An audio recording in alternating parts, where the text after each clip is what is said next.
Let's party.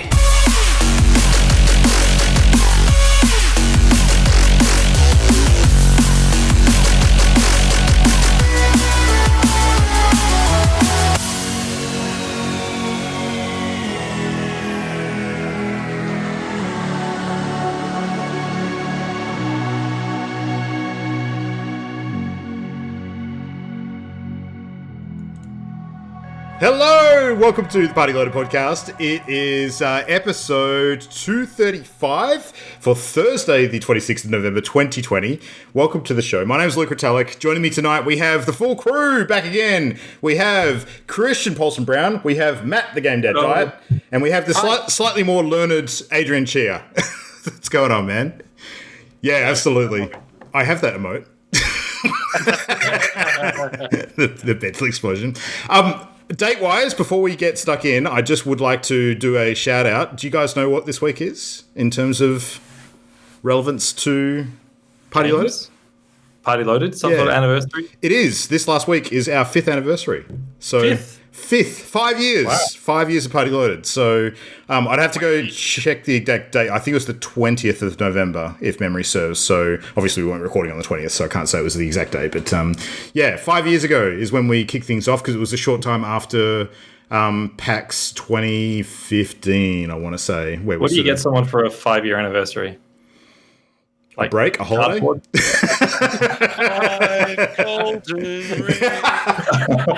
That's true. It's true. Can't afford that. Yeah. 5 Coke can rings. Perfect. Yeah. I can do that. Yeah, we could do that. I can't afford that either. Yeah, he was good. Will Pepsi suffice? Pepsi. Partial credit. What? I just want to go on a mini side rant for a second now that you've brought this up. What the fuck is the go with Coke No Sugar? Why did they have to kill the Zero brand? I don't understand. Luke, man after my own heart. I swear. Oh my God. I railed against Coke No Sugar. Yeah. And then the fact they, not just the naming, but the can color. Coke Zero was all black. Yeah. And then now it's like all red with a black ring around the top. It's just not it's not as clear. It's like ridiculous. It's like Pepsi brought out Max thinking, oh yeah, we'll be, hyper edgelord kind of, this is the cool stuff. Coke brought out Zero, which sounded cool without being edgelordish, and I was all about that life, and now they've taken it away. I'm unreasonably angry at this. I still feel like a chump when I'm in McDonald's drive-thru and I have to ask for Coke No Sugar in the McDonald's drive-thru. I hate it. Sometimes I actually just ask for Coke Zero and just see what I can get away with, because most people know what I mean. And if they say no sugar, I say no, fuck you. Zero. This is literally the new meme going around. Your average Coke fan versus your average Pepsi enjoyer. To be fair, I'll drink either. I don't actually have an allegiance. The Virgin Coke drinker versus the Chad Pepsi drinker. Yeah, exactly. It's totally that. So, hey, Adrian, welcome back. I'm back. Yeah, you're back. My ultimate form. Absolutely. This isn't even your final form.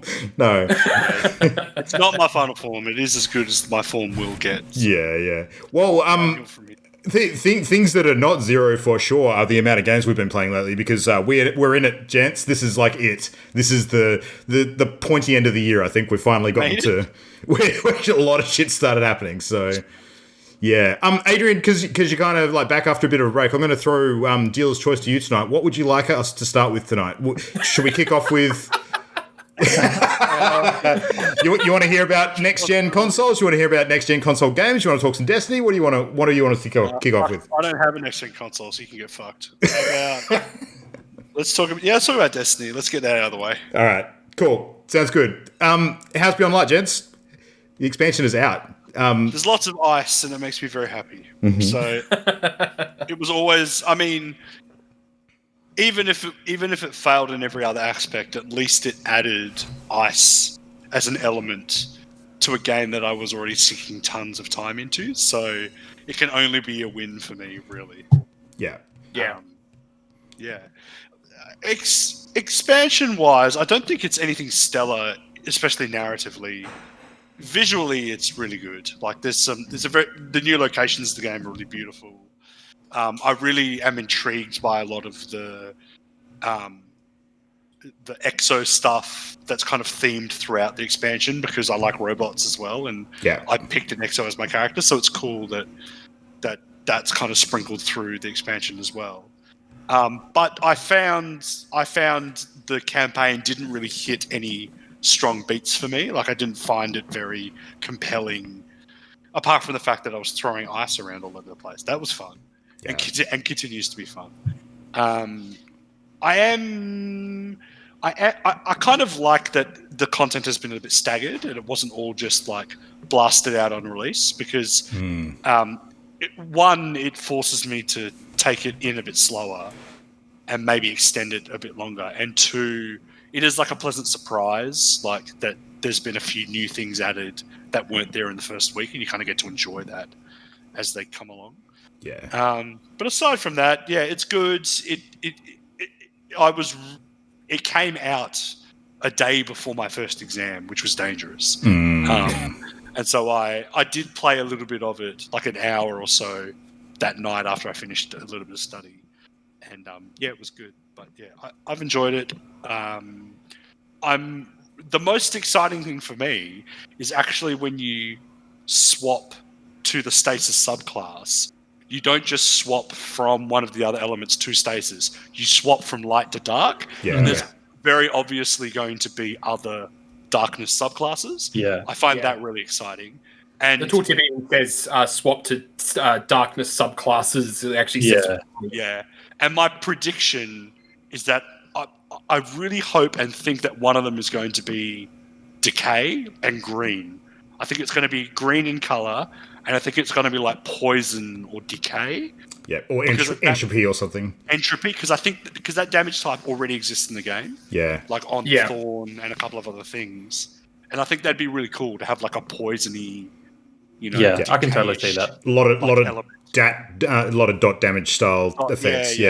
And I think the third one would be something like unpredictable, like gravity or something weird. I don't know. I think gravity is actually the most predictable one. Is it? Cool. Yeah, because all the lore books about the darkness actually describe it as pulling and pushing things apart. Like it's all gravity related. Like a lot of telekinesis type stuff. There's a lore book about how the Awoken kind of get made. And literally their starship is crushed by the darkness into a singularity. And that's how the Dreaming City's made, basically. Singularity is a good name for it. Like calling it Singularity. Decay, Singularity. I don't know. It does, and like I think a lot of people online are like, it has to be the opposite of Void because that's the third light one. But I don't think I think that's too predictable. No, I don't think they're doing that. Way too literal. Weird, and it would be a weird thing. I think that's one of the reasons why they went with stasis and not ice, because it's not the direct opposite of solar. So let's not go down that rabbit hole. But space magic. for all cosmic ice. Cosmic ice. For all intents and purposes, but that's my very short summary of it. I've really enjoying it. I'm still enjoying it, and I am really excited to do the new raid, which I haven't done yet. No spoilers, but I'm excited because I'm in a position where I can do the raid. Where, like in the past, I've always been late to the party. Where like I've caught up to Destiny, and other people have already all done it before, and I'm just kind of joining late to the party. But this is the first time I've played Destiny where a new raid has come out, and it's new, and like there aren't already 100 tutorials on YouTube. There will be soon, but I just kind of get to enjoy it on release. So I'm looking forward to that. I think I'm the only one of us that's finished the raid thus far, I believe, and I will not say anything beyond the fact that I enjoyed it greatly. I thought it was real fun. So I'm excited. As soon as everyone's ready, I'm very keen to get that ball rolling. But, good times. By the way, one very important point in Beyond Light, the sort of your main like go-to NPC Varix sounds exactly like Tarantulas from Beast Wars. It needs to be put out there. The insect-like chittering. That chittering. Google Tarantulas at some point. That's exactly how he sounds. He does that like... He sounds like... Yeah, he does like the chittering. The chittering is new. It's become a massive meme too. It's great. I love it. Yeah. Yeah. Like back in Destiny 1, he didn't used to chitter. Like the insect-like chittering is literally something that's unique to Beyond Light. He's the only Fallen that does it too, from what I understand. Like most of the other Fallen that we've been introduced to speak relatively normally. I thought it was so weird. Barracks sounds like some alien chittering monster, and then Aramis is like, "I'm a lady." And it's like, I think it's actually. I suspect what they're going for is reflecting the different Fallen castes, because Aramis is kind of a highborn Fallen. That makes sense. Yeah. She studied English. Yeah, he never had the corrective surgery to address his stutter. She took English in Elixir High School. Yeah, because like the fact that Barracks, like the fact that he has those 2 robotic arms was one of the things they pointed out in the story right at the start. He gets one of them torn off, and Aramis kind of points out the fact that he had them installed because Fallen get their extra pair of arms removed when they're just babies, basically. Like the little ones, they rip them off or something, don't they? Yeah. Really? And they're only allowed to regrow them when they've actually arisen to a certain rank. It's like a caste. It's a caste system, and like when they're young, they have to regrow their arms to get their status back. I did not know that. That's really cool. Yep. Yeah. So Varix installed robot arms because he's like, fuck that. He fuck the system. He wants a new system. So yeah. So they how do they grow them back though? Like normally they just squeeze them out. Just pop them out like an air balloon. Yeah. Weird. Yeah, Christian, do you have anything to add? Because I was kind of withholding comment because otherwise I'm. Yeah, Christian had an interesting experience. I think your Beyond Light was kind of put on ice. Yeah, it certainly was. My Beyond Light experience was delayed and then kind of stuttered. So I have enjoyed what I've played. I'm certainly haven't got through all the content yet.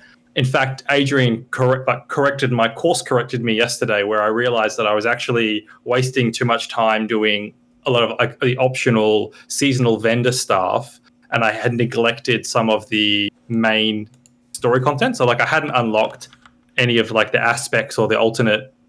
I unlocked one alternate grenade, but that was it. And I didn't know that there was stuff remaining to do because Destiny doesn't tell you fucking anything. Continues to fail in that. So I had a list of quests to do, all apparently of equal value, but I didn't know that the ones I was doing were like they weren't unlocking new things for me really. So I have subsequently gone back on course. But yeah, so I still haven't unlocked all the stuff. The main campaign. The core campaign of like fighting Aramis, I thought was pretty lackluster personally. Like Adrian said, visually it was really cool, and Stasis is like a fun visual. But I just found the core loop of that main campaign thrust to be very similar to past expansions, where the formula seems to be get introduced to baddie and forced to run away, whether it's the pyramid that Aramis. That Eris rescues you from, or Kate getting killed and then having to leave the whatever. So it's and then you do like sort of killing lieutenants, and then you kill the main bad guy. So it's like run away, kill mini bosses, kill big boss, and that's all it felt like to me. Run away, power up because it gives you a reason for the power up. Run away, power up, confront boss, and I felt like there weren't really many surprises or twists in that part of the story. But like Adrian says, I like that they're adding more stuff as it rolls out. My expectation, I just thought I was expecting too much from that main campaign, that first bit of the campaign, I think. But I am excited to see how things unfold. I'm enjoying the stuff with the Exo Stranger and the journal entries from Clovis. That sort of thing. Mm-hmm. We all want to fuck the Exo Stranger, right? Oh, totally. Yeah, 100%. That ratio, 100%. To be like a sex bot, right?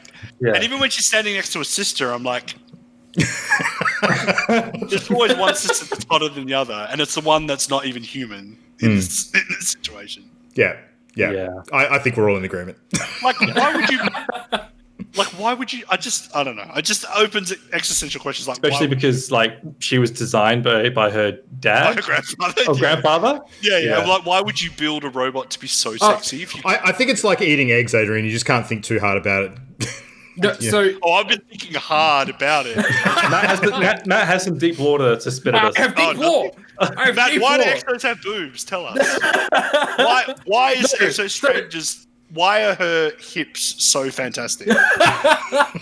So there's actually I only found this out recently because of the fact that I was running around, and they have dead exos that you're meant to collect now for this other quest. And one of the ones that I collected, because I've collected 6 of the 9 that are there to collect. One of them is actually a female exo complaining about the fact that her body doesn't feel right, and the fact that the Exo Stranger, by her name, which I won't spoil for anybody that hasn't played the expansion yet, she had hers custom built to be exactly her shape when she was alive. It actually that's a perfect explanation then.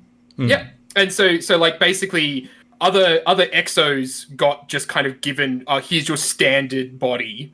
Straight off the assembly line. Yeah. Like one of her comments is literally like she was basically saying she didn't feel like she filled out the body correctly. Like it didn't feel like it fit her, like it was for her. I imagine it'd be like having a phantom limb feel when you lose like an arm or something like that. Yeah. Phantom feel. Phantom thickness. Yeah. Phantom thighs. Also, if you actually run around in the new area that's opened up, which is called Creation, you can actually see exos on this production line, and the female exos don't have boobs. They have just like a big flat large bit that's kind of like protruding. They have boobs, like one big long boob. So they literally have to bolt them on later. Speaking of like speaking of like stuff they've added, because of my delayed start, I've heard you guys talk about this new stuff's been added, but I have no context for that, so I don't know yet what the new stuff is that's been added compared to what was there at release. So there was 2 things. So basically on release you had the Beyond Light core campaign. And I will say, in regards to Adrian's and your comments about the actual sort of campaign story, the best storytelling in Beyond Light is everything that happens after the campaign. Like, from almost that exact point, it's fucking awesome. Like, so much stuff you kind of agree. Even you find just out. A little bit. Even what I've seen, yeah. Have you guys done the mission for the exotic grenade launcher yet? Yes. Yeah. That mission's fantastic. Do you know the backstory behind that? Because you're talking about the voice change. Yeah. So do you know that, Adrian? How? Because in the mission, the ghost impersonates the Drifter. Yeah. And it was because the Drifter's voice actor was unavailable due to COVID. Oh. And so Nolan North just filled in for him, and they just wrote it into the script. Yeah. I remember when I was doing that, I remember thinking to myself, Matt would fucking love this. Yeah. I fucking loved it. Specifically, I was like, Matt would love this bit. It didn't actually hurt that, like, the mission itself was, like, probably one of the best missions I've ever played in the game too. It was just so well designed. I fucking loved it. But anyway, that aside, like, that's an example of some of the fun storytelling that takes place. That one's more sort of, comedic and not really deep sort of lore stuff. But almost everything else from that point onwards, and especially the raid, it kind of like Last Wish in that respect, where it actually has a massive role to play in propelling the story forward. And this is where I'll sort of answer your question, Christian, around the sort of stuff that's been added since the release of the expansion. There's 2 sort of hits of it that we've had. The first is when the season of the hunt actually started, so when the proper sort of season that's sort of on top of the expansion kicked off, which is when the Crow sort of comes into it, who's obviously a character that we know quite well from before, and what's going on with him and all that sort of stuff. So that's kind of like a side story in a way, and that's a whole bunch of content that got added. I just assumed that was there from the start. No, that got added after the first week. So the season itself actually properly went live after at the beginning of week 2. And then halfway through week 2, which is when the raid launched on the 20th or 21st, as soon as the first team got the first world clear, exactly like what happened when the Last Wish raid was cleared back in Forsaken days, and then the Dreaming City properly opened up, and all of the curse cycle with the 3 week sort of thing started there. A similar thing happened on Europa, where like new stuff got added. We've got a whole bunch of sort of unexplored zones that opened up. The exotic sword, now we've got the areas of the map that have debris raining down onto the ground, which I won't tell you why. You'll work out when you do the raid, and stuff like that, and a whole bunch of stuff that they didn't sort of tell us about that you kind of just have to find on your own. The final parts of the Exo Stranger quest, some extra stuff with Varix. There was just like, out of nowhere, as soon as the first clear happened at the raid, like it was almost like the second half of the expansion dropped, and it was just holy shit, cool. Yeah. I thought it was cool because it subverts my expectations. Where I thought that was it for Beyond Light, and I was like, oh, that's kind of shit. And then it was like, no, wait, here's all this stuff. And I was like, oh, that's cool. Like that is cool. Yeah. So my hot take, I think that this expansion is the best one they've done by far, like without much competition. It did things a lot better than Forsaken, because Forsaken just has so many characters that you're sent out to go and kill, and you don't care about any of them. But I actually kind of like Aramis's lieutenants, even though you don't have a lot of time with them. And Aramis's storyline, that whole thing that we're calling the main campaign, I think was just the stasis tutorial. Yeah, it totally was. Like that whole storyline was just stasis tutorial. Like once we got past that, that's when we actually started getting into the meat of the story, which isn't about Aramis at all. It's kind of about the fallout from Aramis. Yeah. And Clovis. It's learning more about Clovis Bray, and all of that stuff, which the raid ties into tightly. Which is the other thing I'll say. My favorite raid in any Destiny game was Vault of Glass. Now it's absolutely that. And that's based on just the first half.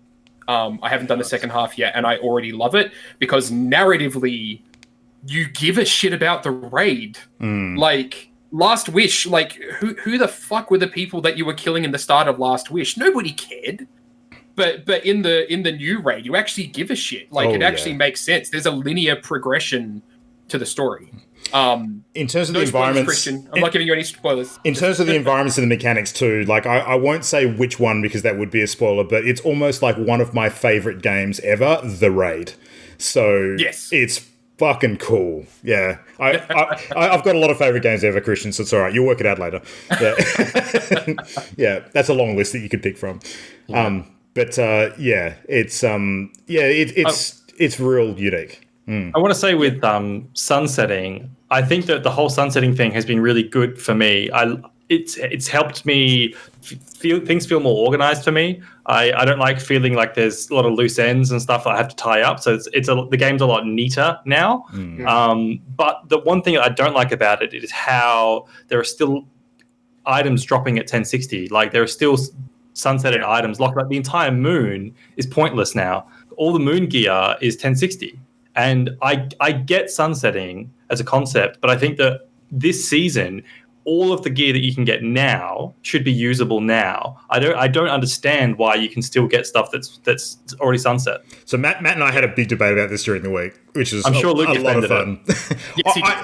Well, we kind of had different takes. I think we kind of came together on certain things. Like I think we both agreed that it's not a great experience to have stuff in the game for new players that they immediately can't use to the sort of standard game environment level once they've completed it. And to that end, I completely agree with your comments around like Forsaken and the stuff on the moon. My big defense was in terms of I don't think it makes everything pointless. I think it just makes the gear sort of a bit pointless, but not. There's still a lot of value in the environments and the sort of story stuff and some of the things you can pick up, but the gear itself is a huge driver for the game, and I do agree that's a bad experience. Yeah, it's a loot game. Like it's a loot game. That's the core. Like I get, you can still enjoy the lore, you can still enjoy the environments and blah blah. But that's not the people play the game for the loot. Yeah. You know what would entirely change my opinion about it is if the expansion released with transmog. then I'd be 100%. I don't give a shit. Yeah, but that's armor only. That doesn't solve the weapon problems. Yeah. No, it doesn't. It doesn't solve the weapons. No, you're not wrong. But I would give less of a shit than I give right now, which is like, why did they get rid of all these planets just to leave in planets that are irrelevant? Yeah, right? Just just to that doesn't clarify, make sense. Is that gear dropping at 1060 and is also capped at 1060? Yes, it's capped. Yeah, okay, yeah, that's shit. Okay. Yeah. So none of the stuff relevant to the season. None of it. None of it. Everything on the moon. Exotics are. Oh, exotics, yeah. But you've already got the exotics. You can go back and do like the Xenophage quest in the Pit of Heresy and stuff like that. And that's totally relevant. Yeah. Same with all the Forsaken stuff. Yeah, okay. Yeah, I don't quite understand what the logic was in locking that content. It doesn't quite make sense to me. I don't do content on the moon. Yeah. Yeah, I don't know that it's an issue of logic. Content. Yeah. The idea of someone buying Shadowkeep and then all of the stuff except for the exotics is effectively pointless in the top end stuff. Like that, especially you're charging people for it is ridiculous. I think I'd have to go and check, but I think one of the other sticking points is that they might have raised the power level required for some of that content in line with the rest of the game as well. And if they have done that, then that makes it even sting more. Yeah. I don't quite understand that decision. Like it seems a little bit weird and awkward in a game where like they've already got rid of a bunch of content. Like why would they leave in content that while other stuff got... I just don't understand. Yeah, it doesn't make any sense.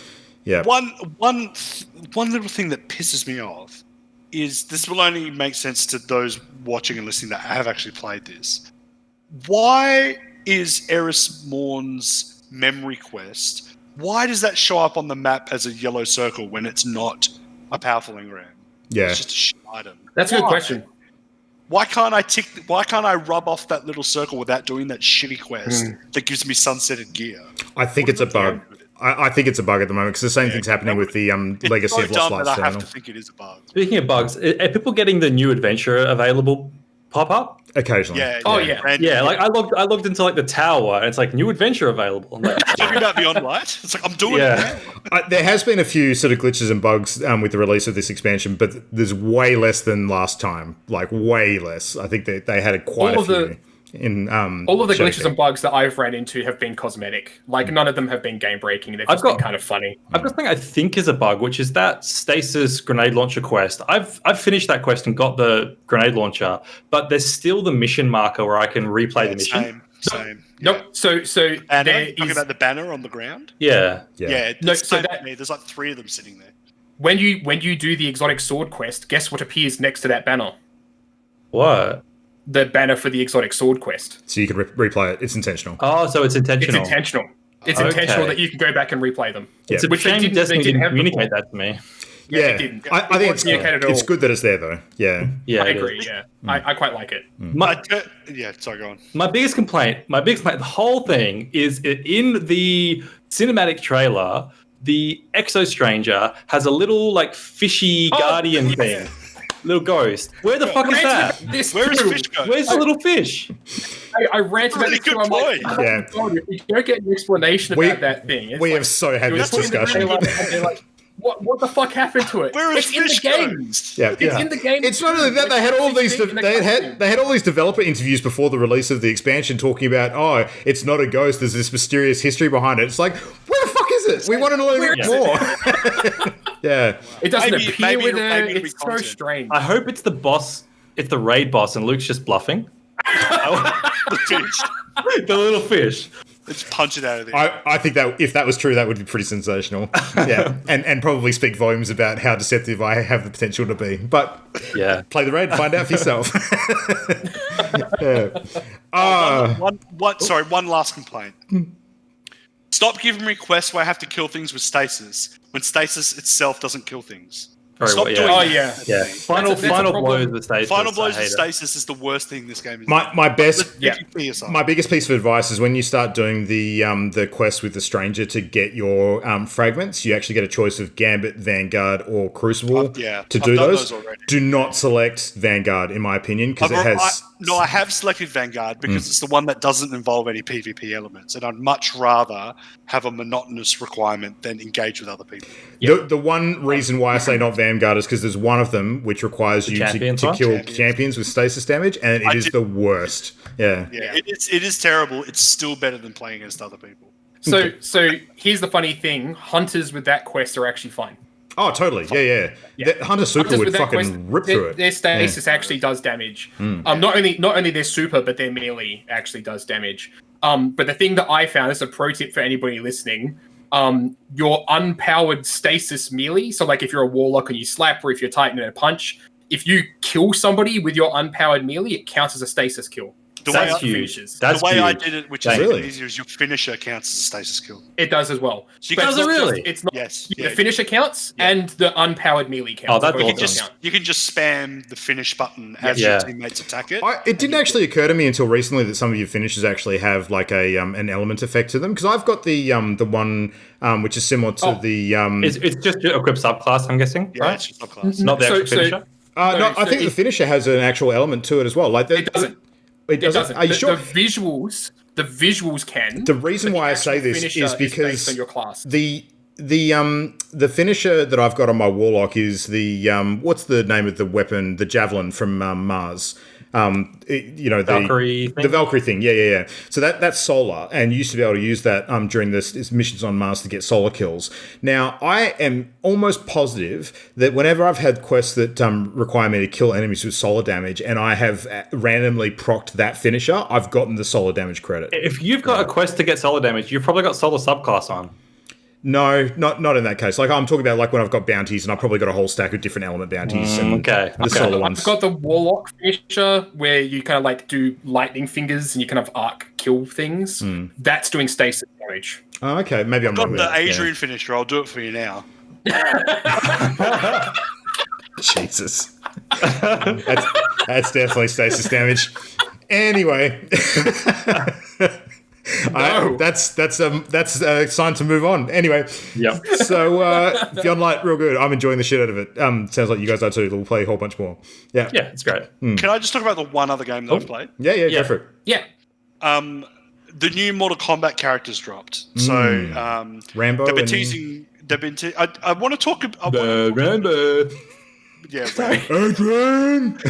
So that's Rocky. It's not even Rambo. I know. So, anyway. So the three characters that came out were Melina, Rain, and Rambo. Let's get the first thing out of the way. Rambo is a shit character. Not in the game. It turns out he's actually quite good. But as a character, fucking Rambo's boring. He's just a dude with a knife and a bow and traps. He's also inconsistent throughout the movies as well in terms of what he values and what his motivations are, which I think original is Rambo First Blood and just have PTSD and just hide in trees. That's what he should do. So that's crap. And the only reason they put him in the game is because they have Arnie in the game as the Terminator and RoboCop, and they want to like build this like 80s movie roster of characters. So it's in theme. And there's rumors that Ripley might be one of the future DLC characters as well. No. Yeah. Which is also... Xenomorph. Just put Xenomorph in. Well, Xenomorph was in Mortal Kombat 10. So Xenomorph's been in the game already. They had Alien and Predator in that game.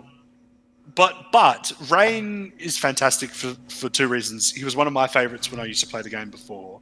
I love his theme, and he has a superiority complex because he's half god, and like whenever he does like an intro cinematic to a fight, most of his intros are him telling people that they should be worshipping him because he's a god and that he is godlike, and that really like connects with my sense of like Adrian really relates to that. Yeah, I really connect with that like feeling of like demanding that people worship you and that you're better than them. He sounds like a Herculean Johnny Cage almost. Yeah, kind of. He's just like a spoiled prince that believes that he should be in charge. He's Starscream. No, Starscream was whiny and inept. Anyway, don't bring Transformers up with me if you're not going to able. Fucking amateur. The other one is Melina. Now, I think I remember telling you guys that Melina is weird because Melina stands are all over Twitter. And what I've learned from following Ed Boon and Mortal Kombat and that kind of thing on Twitter is that there's this really weird culture with like Twitter followers and Ed Boon and Mortal Kombat where for a long time Mortal Kombat fans were literally demanding that they put Mileena into Mortal Kombat 11 as a DLC character, to the point where Ed Boon, from his personal Twitter account, and granted it's got Scorpion as its like profile picture, so he's not completely separated from Mortal Kombat, even on his personal account. Anytime he would post anything on Twitter, even if it had nothing to do with Mortal Kombat, all of his comments are just people posting and demanding Mortal Kombat DLC characters. It's this really sick, twisted, like entitled like attitude, to the point where some of these posts are like literally written like this: "Dear Ed Boon, why have you not responded to my request to not put Smoke in Mortal Kombat 11? Can't you see that everybody wants this character? What's wrong with you? Please respond straight away." Like, this is the level that people are engaging with Ed Boon on Twitter. And I just really, if Ed Boon is watching our podcast, I really want him to know that I feel sorry for him, and that it's not fair that he has to deal with that shit. Because if he would behave like I would just take every opportunity I possibly could to fuck with those people. Well, he has in the past. He's notorious for dropping like red herrings, and like I think he's on record saying Mileena will never be in Mortal Kombat 11. Like, he's on record saying that, and now it's in the game. What really worries me is that Mileena stands in the Mortal Kombat community are notorious now for being incredibly toxic because of the way they behaved leading up to the release, before she was released. But the problem now is that they gave them what they wanted. So now every other person that engages with Ed Boon on Twitter thinks that they are going to get what they want. And it's just super weird. Like, I just find this really weird scenario where, and you know what's really funny is that Mileena has an intro in one of her fights where someone says to her, like, because she died in the last game, which is why she wasn't in this one. But because the new Mortal Kombat is about time travel, they have any excuse to bring any character back. So they brought her back, and one of her intros to one of the other character says something along the lines of, like, "You're back, why are you back?" And her response is, "A million voices cried out for my return." This nod, it's a literal in-game nod to the fact that people demanded her to be in the game. That's so hilarious. Now they have no, like, they've dug their own grave. They have no excuse then to, like, accept the abuse from their fans. Yeah. I imagine he didn't want to be held hostage either way. Perhaps, yeah. I just wanted to share that because I thought it was a weird thing that, like, you guys may not have been aware of and that was happening. It's this. Do you know what it reminds me of? It reminds me of occasionally when, like, I'm about to do some sort of household chore, like, just because I plan to do it anyway, and then my wife tells me do such and such, and I'm just like, well, I don't want to fucking do it now. Do it on my terms. Yeah, exactly. Yeah. So anyway, that's it. But it's really great, and the characters are fun. And I just discovered this thing last night, which is really exciting. There's a game mode called Towers of Time, which are like, it's basically the single player content for the game where you just fight a bunch of enemy AIs, and there's modifiers to the matches and stuff like that. On the menu screen, it's actually composed of, I think, 6 actual towers on floating islands that you choose, like, which one to do. It turns out that at 10 minutes past every second hour, a comet will fly by in the background of that screen. And if you input up, left, right, left, up, it unlocks a secret hidden tower where you can earn a skin that were previously only available if you ranked in the top percentage of competitive players. And you can earn it that way. And I did it last night, and I was, like, watching the game and, like, counting down the time. The comet appeared, and I did it, and it worked. And it was this, like, super weird. That's very, like, 90s cheat code schoolyard rumor. It is. It's just kind of fun. And does that not devalue it for the people that actually earned it using the other circumstance? Yes, it absolutely does. But yeah, like Christian said, fuck them. Probably million. It stands anyway.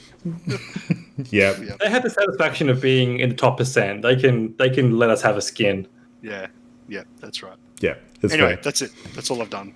All right, Matt. Any other gaming before we start talking PS5 stuff? Anything you want to throw on? What do you think? No, Destiny. You've just been playing Destiny. Yeah. All right. Been Destiny. Christian, how's your PS5? Let's talk about the actual console first before we talk games. So, I like it because I can ignore it, basically, meaning that it's quiet. The actual PS5, I plugged it in without any trouble, and it doesn't have big shiny lights that draw attention to it. So as far as the actual console itself goes, I like that I've just put it in my unit, my entertainment unit, and then it's as good as invisible now. Which way is it? Is it this way? It's horizontal, which is the way it comes in the box. So I didn't even have to do the stand changing. I just put it straight there. So that was very easy. Yeah.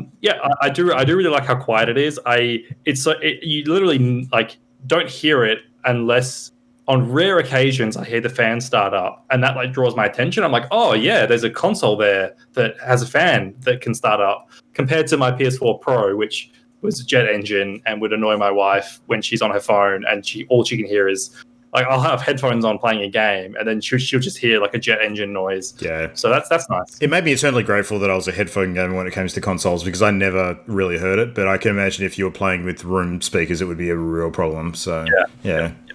The actual setup, going through the menus and everything, was super easy. I didn't end up transferring anything from my PS4. I loaded PT and Final Fantasy 15 episode Duske, which is like a limited time demo that you got if you bought Final Fantasy Type 0. That was like a preview for 15. I loaded them up because you can't download either of those again. And then both of them have been barred from being transported to PS5. Like, specifically from the request of the publishers, they've blocked transferring of demos, which is really annoying. Both Konami? No, Square Enix for episode Duske and Konami PT. So that's a bit disappointing. Yeah. It's a shame. But that's it really. I want to talk about this. Oh yes, that's something to talk about. You go ahead. Well, the analogy that I want to use is actually the one that you posted in our other chat around how sensitive this thing is with the Rumble sort of stuff, because I thought that the picture that you painted talking about how it was when you were drawing a bow in Demon's Souls was spot on. And I won't use your words. You can describe when you get to your Demon's Souls chat, I guess. But I've been playing quite a bit of Miles Morales with the new DualSense, and every individual thwip of your webs, sort of, left and right, and every time you're sort of shooting at enemies, and even the tension that you feel when you're actually web swinging and all that sort of stuff, you feel it in every part of the controller. So it's actually pretty amazing what they've managed to do with it. Yeah. Do you know the technological difference between the PS4 and the PS5 controller? Like how the different technology used for the Rumble? I didn't know that. I'd love to look inside, but no, I don't. Yeah. Basically, the PS4 Rumble, which is the same as most Rumble, was metal ball bearings, and there was a heavy bearing and a small bearing. Magnetically spin? Yeah, they were magnetically spin, and there were basically three settings. There was like spin just the small, just the large, or the small and the large. And the way that the PS5 does it is it's actually internally there's strips of tiny speakers that go all through the controller. And it's actually activating like miniature speakers that are creating like vibrations, like little tweeters. They don't make noise. They just produce vibration through the speaker. Right. And so it actually uses like a strip of miniature speakers that line the whole controller. Interesting. And just layers of that would create like greater and lesser effects, I imagine. Yeah, however much like energy they're putting into the speaker.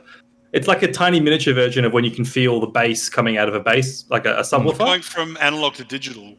Yeah, it's like tiny little subwoofers all through the controller. It's impressive though. Like I think that one of the big differences in terms of what you feel is that sometimes you're not actually paying attention because it's very subtle. But when you do pick up on it, it actually does add to the immersion quite a bit, I think. Whereas other games, it's just like, you feel a rumble. It's like, oh, okay, cool, Rumble's Rumble. It's usually one size fits all for a lot of games kind of thing. Yeah. But it will ultimately come down to the developers that actually, properly utilize it and the ones that don't. Absolutely. Yeah.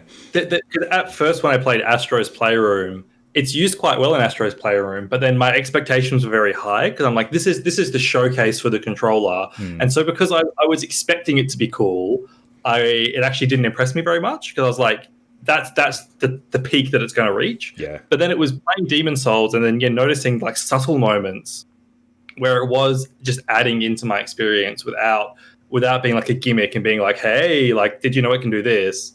And also the way that the PS4 controller had a speaker in it as well, like an actual sound speaker. PS5 does, but it's better quality, and they seem to use it more, at least with these launch titles. So like one of the first moments I felt the DualSense in Demon Souls is you fight a boss called the Tower Knight who has like a giant shield. He's like a giant dude with a giant shield, and he does an attack when he slams the shield down on the ground, and it rings you like a bell, like it reverberates you, and the sound of like dong kind of like comes out of the controller, and the controller like shakes in a way that it feels like you're being like rattled. Yeah, and it's hard to describe, but the combination and the surprise of having that feeling come out the controller combined with the sound was impressive.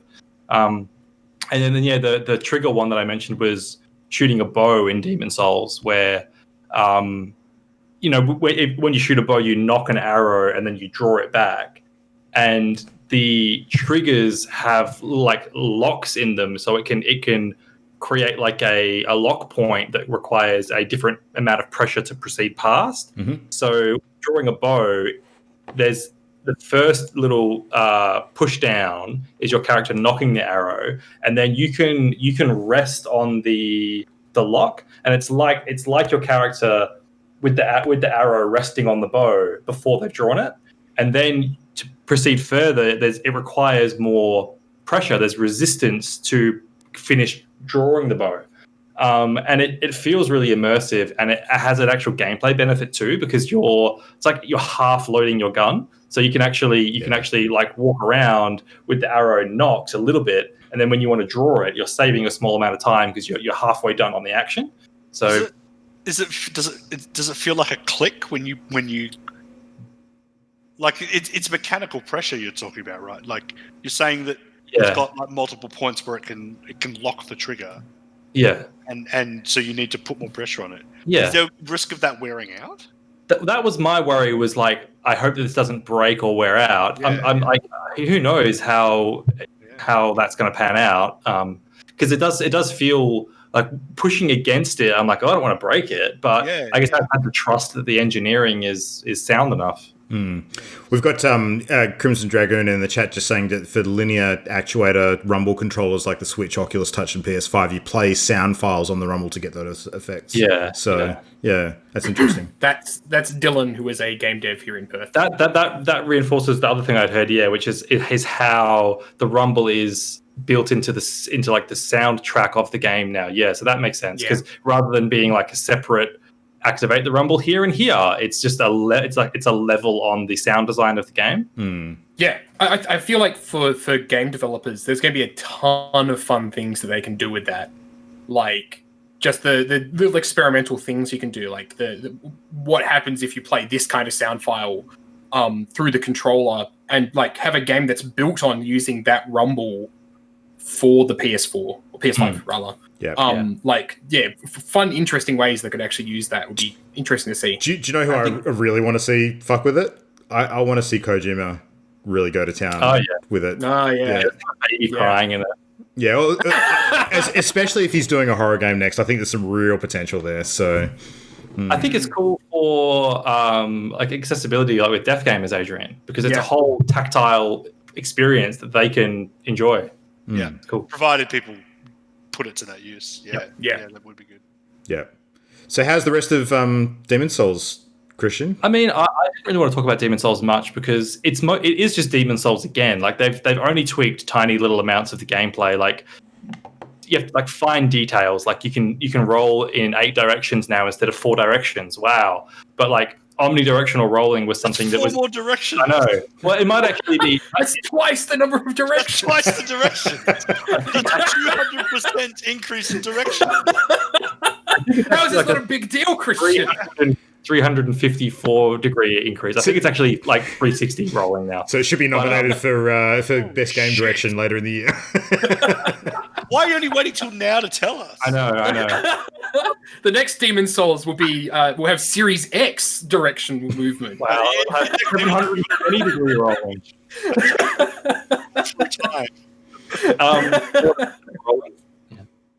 Four-dimensional rolling. So I won't talk about Demon Souls much. It looks fucking gorgeous. Like, it is such a beautiful game. It's a real next-gen experience. So that has really impressed me. And I'm enjoying it as much as I enjoy Souls games. And I think that it is a near perfect introduction to the classic Souls games. So for anyone who's never played Demon Souls or any of the Dark Souls games, this is a great starting point because it captures what I feel is like Miyazaki's sort of original design intent for the Souls series. Because Demon Souls, the OG Demon Souls, had some dated shit in it that had been improved in the Dark Souls games. So they've basically just taken those small improvements and ported them back into Demon Souls, which was great in every other way. So as to my question that I think I asked you earlier about whether I should jump in with Bloodborne or Demon Souls, you think Demon Souls? Definitely Demon Souls, yeah. Okay. Definitely Demon Souls. Yeah. Nice. I've been playing a couple of things, so I didn't actually check out Astro's Playroom because I knew that you'd be able to sort of speak to it, but I did actually first jump into Bugsnax. Because I was kind of interested to sort of check that out, and I figured it would be a little bit less of a time commitment potentially. So Bugsnax is a game that has kind of been on our radar for a little while. It's actually free for PlayStation Plus users this month as well. I think it might be free on PS4 too, because I'm pretty sure it's available on both. PS5, I'm not necessarily sure whether it's got anything that stands out as being like, better to play on PS5. I think it's probably not really. I can tell you right now there is something that makes it better to play on PS5. What's that? Load times. Oh, okay, right. That would probably the make a lot of PS4 sense. load times are obscene. Yeah. I was watching a streamer play it, and it's like 30 to 40 seconds to load a level. Oh, wow. Okay, yeah, I can imagine that being a bit 30 shit. to 40 seconds. That's almost 60 seconds. Isn't it also true that the PS5 version of Bugsnax is free with PS Plus, but the PS4 version isn't? Oh, really? I wasn't sure either way. But 30 to 40 seconds, that's like a tenth of an Anthem. Holy shit. That's, yeah. Wow, that's a lot. No, it's when you watch it, it's like, oh my god, like what the fuck is it loading? Because the areas, like I'm sure you could attest to it, Luke. Like the areas are pretty simple, and the Bugsnax are cute and everything. Yeah, but they look nice. Have loading times like that. Yeah, exactly that. What is the best Bugsnax? Like, describe it to us. I'm divided on that because, okay, I'm not going to spoil much about this game, only to say that I actually think you guys should play it because I think it's a really good game. Don't go in expecting anything that's sort of better than sliced bread. It is what it is. It's a largely sort of puzzle based kind of narrative RPG. So it's not a Pokemon game by any stretch. Some people have compared it to Pokemon Snap. I don't think it's quite that either. I think it's probably more the big driver of the game is the story between the characters more than anything else. But there's some weird shit going on in this game. Like, I really want to not mention anything too much to sort of stay away from spoiler territory. But as you know, the theme of the game is that you're capturing these Bugsnax that, as the denizens, they're called grumpkins, I think the creatures are called. As they eat them, parts of their body change into, the snack that they're eating, essentially. So, if you capture a Strabby, which is like this little sort of skittering strawberry creature, you eat that, your leg might turn into a strawberry kind of thing. You catch a Friter, which is like a French fry spider. Your arm might turn into a giant French fry, that sort of shit. Probably it's body horror for kids. That's like Cloudy with a Chance of Meatballs, the game. Yeah, well, it's worse than that because it's what Matt just mentioned. There is some Cronenberg-esque shit that happens in this game. Yes. Yeah. Body horror for kids. That's what I like that idea. It fucking goes some places, man. Like, the themes, especially towards the end, because I've almost finished this thing, and I've heard that the ending is something to behold. It's random trivia. Worth the ride, yeah. Cronenberg did a cameo in one of the latest season of Star Trek Discovery. Did he? Yeah. Who the fuck was he? I'll ask later.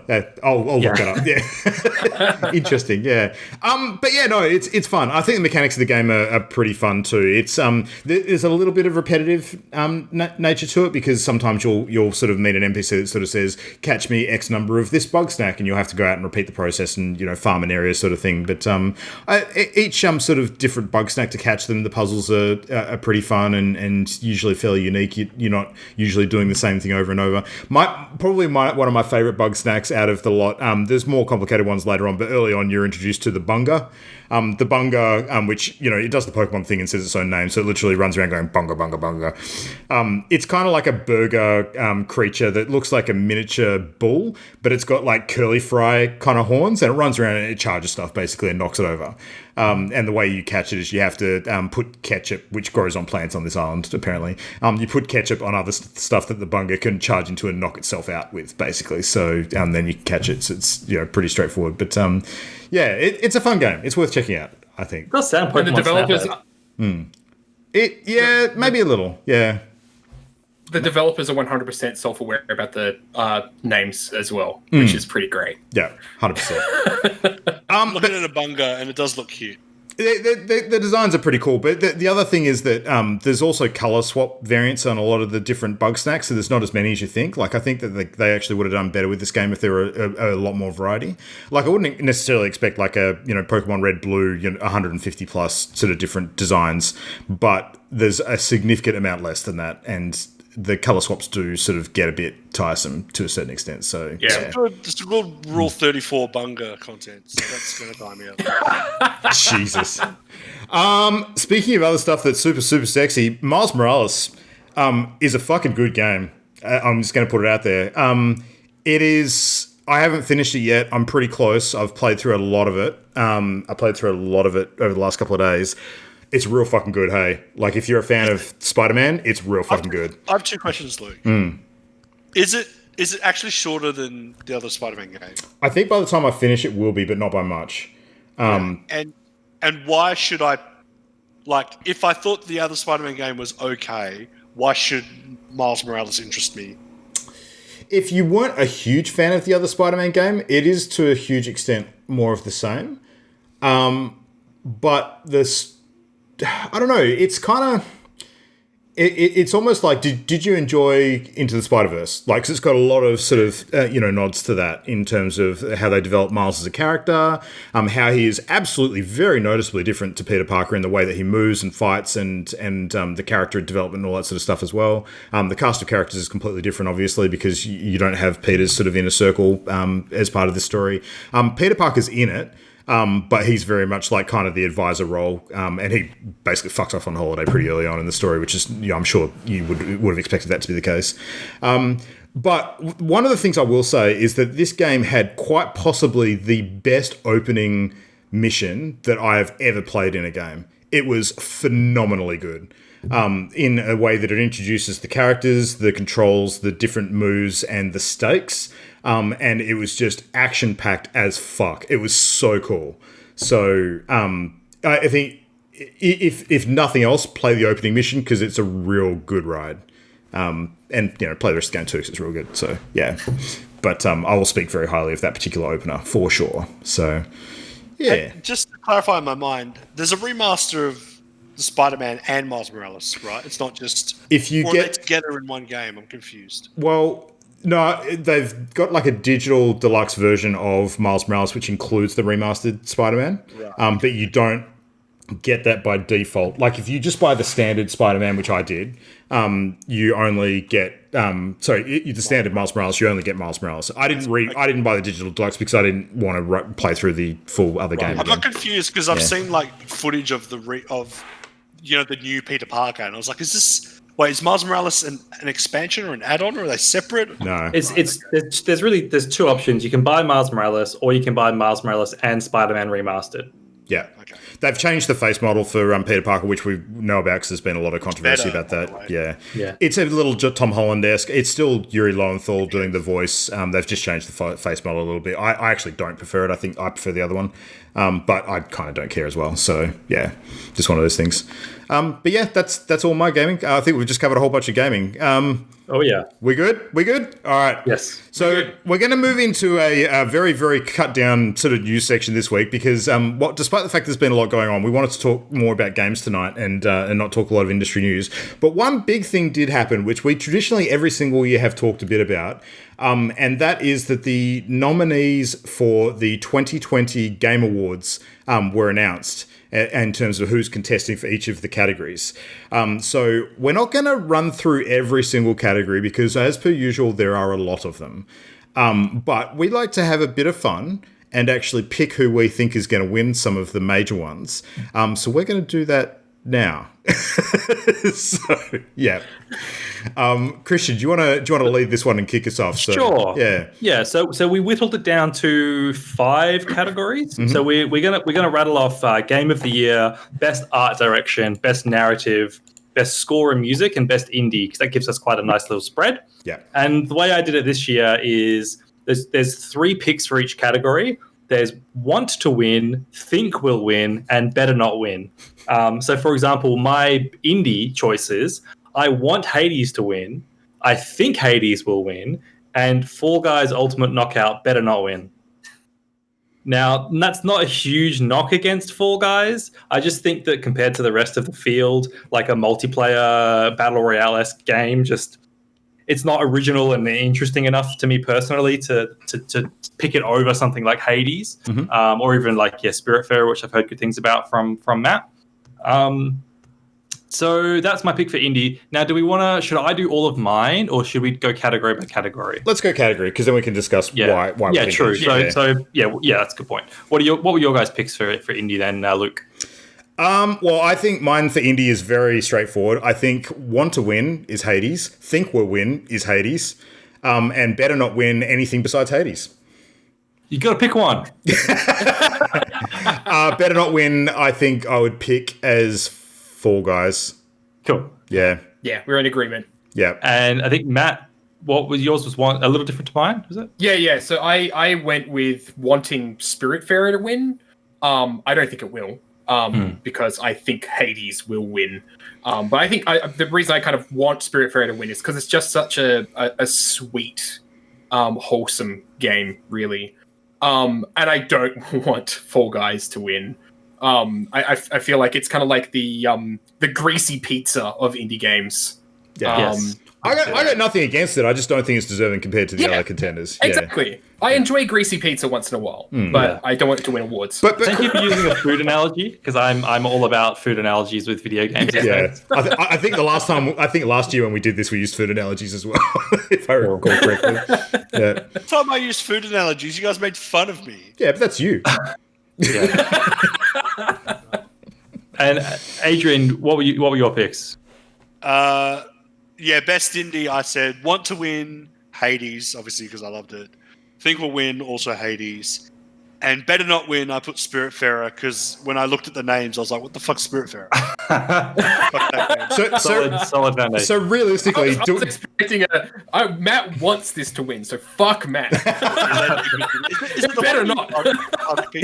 Do we not think that this is maybe one of the easiest categories to pick in history? Like, how the fuck is Hades not going to win this? Really, it is. So the next one was Best Score and Music. We're a bit more split up on this one. So I want Final Fantasy VII Remake to win, but I think Hades will win, and Last of Us 2 better not fucking win. So Final Fantasy VII music is awesome. Like, so many cool re-renditions and remasters of the old original music, and new tracks as well. And I just think that Final Fantasy VII's always had great music. Like, the soundtrack from the original was fantastic, and this is just taking it up to the next level. So I'm really hyped for that to win. But I think Hades will win, and it does deserve to win. The music in Hades is good, but I'd pick 7 over it if I could. Adrian, what were yours? I put Hades again, want to win. It's mainly just like, when I picked this game, it was like, which game did I play the most and remember? That's fair. It was Hades. Think we'll win Hades, because I think it's going to be the darling. I think Hades has just attracted so much attention that, like, it's like the popular girl at school. Everyone's just going to want to fuck Hades.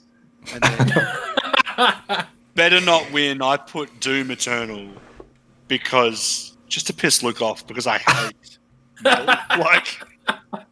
Doom Eternal. It's like with music in Doom Eternal, if you moved the tracks around like star signs, you'd get the same result. So therefore, it has no impact. I'm sorry, I can't accept that analogy because it wasn't food-based. Hades is like the sandwich that you want to fuck. But Doom is like when you put your penis into a jar of peanut butter and it gets stuck. Oh my god, I regret. And then you have to get your dog to lick it all off. Is that better? Is that what you wanted? Just say you can rearrange it like sushi on a train, and no one would know. Yeah, that's a lot better. We've created a monster. All right, Matt, what were your when picks? I put my dick in sushi. just do it before they slice it up. That's all I'm saying. No. Yeah. All right. Matt. I put down Doom Eternal because and actually similar reasoning to Adrian before he went on the bizarre rant about dick things. I thought we were finally bonding. I thought we finally had something in common. I played a lot more Doom Eternal, which isn't actually saying much. But I played a lot more Doom Eternal than Hades. I actually have a couple of the Hades tracks faved on my Spotify. But I feel like Doom Eternal, like people love the Doom soundtrack. Doom Eternal is more of the good stuff, despite all the issues with the songwriter. So I feel like it will win, and I also kind of want it to win because I did enjoy the soundtrack. It was probably the thing that I enjoyed most about Doom Eternal. I don't want Last of Us 2 to win. I really don't. Yeah, Last of Us 2 music is just like little acoustic twangs, like diddling, dingling, dingling, diddling. It's like before. There's no banjo music in Last of Us 2. It might as well be. when all the Marvel movies were first getting made, all of their soundtracks were incredibly forgettable to begin with, and Last of Us 2 is just like that. It's just forgettable background sound. Yeah. So. Could not disagree more, but...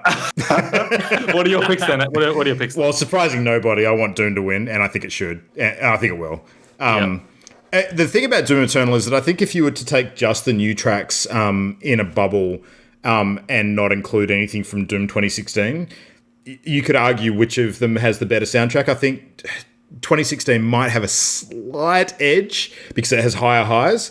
But the fact is that Eternal actually remixes some of the 2016 tracks as well and gives them a new spin. And I think for that reason, as a whole, it's a fucking masterpiece. Like, it's got everything. So that's the think, will, and want to. What I actually don't want to have win this category is I don't want to have Final Fantasy Remake win this one. Because I think that while the soundtrack is really good, I don't think it's remarkable enough to compete against the others. I really don't. So, yeah. Christian's ready to throw hands. It shouldn't win because it's already. I don't think that they have innovated enough on it in the places that they should have. Is what I'm going to say. That's fine. Yeah. That's fine. It's already pre-existing music. They haven't made anything new. No, that's not true. They have. I'm not definitely done. Mate. They've done a lot of work on it, but I think that they haven't done enough to make it stand against the others. Given that it's still, there's definitely some stuff that they could have. You realise the original was MIDI; it wasn't orchestral, right? Yeah, but it's still the same kind of sound and the same tracks to a large extent. I understand. For Doom Eternal. Yeah. We can have a long discussion about this. Doom 2016. Yeah. Different reasons, but yeah. Next category was Best Narrative. So for Best Narrative, I actually picked... There's a game in there that I'm guessing some of you might not have even heard of, which is 13 Sentinels Aegis Rim, which I haven't actually played, but I listened to people rave about, and I think that it's a testament that there's a game that is so niche that has been nominated for Best Narrative. I think that says a lot about the people who have played it really sort of speaking up for it and fighting for it because it has a really strong narrative. The game's made by Vanillaware, who are like a Japanese, pretty small studio. Their probably most famous game they made was Dragon's Crown, which was like a beat 'em up, like a medieval D&D beat 'em up. The big boob wizard.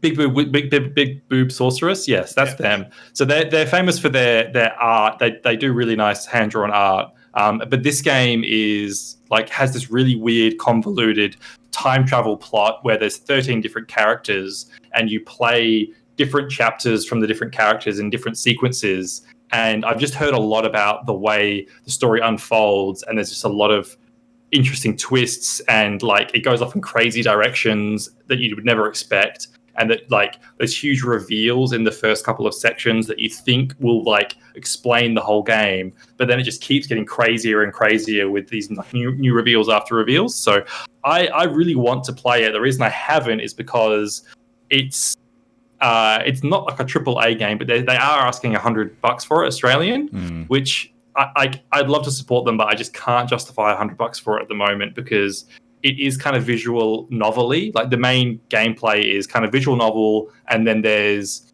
kind of like Into the Breach style action sequences, like a grid-based action sequence. So when it comes down in price, I'm definitely going to pick it up, and I've heard great things about the narrative. I think The Last of Us 2 will win, though, and I don't want it to because I think that it's a shit narrative. Matt, your pick. What's yours? I completely agree with you. I do not want Last of Us 2 to win. I think it's going to win. It doesn't deserve it. I think Hades does. I love... Like, I want Hades to win because I love how they've kind of approached narrative. Roguelikes always have weak-ass stories, in my opinion. And I feel like Hades is one of the first games that is actually... Binding of Isaac? Weak-ass stories, mostly. you fling poop at people, Matt. That's pretty good. There's some Shakespearean shit going on there. Biblical. Yes, literally. So no, I feel like Hades should win. I want it to win. I don't think it will because I feel like The Last of Us has got to leave with an award somewhere. Otherwise, somebody's going to lose their head. So, Luke, I both want and think that Last of Us 2 will win this category. Yep. And I completely disagree with both of you. Because I think that the game is extremely divisive, but almost in that is the reason why it's got a compelling narrative. And there's a lot... Trump is divisive, man. That doesn't... No, don't compare Last of Us to fucking Trump, you Neanderthal. Jesus. Pretty good analogy, actually. Yeah.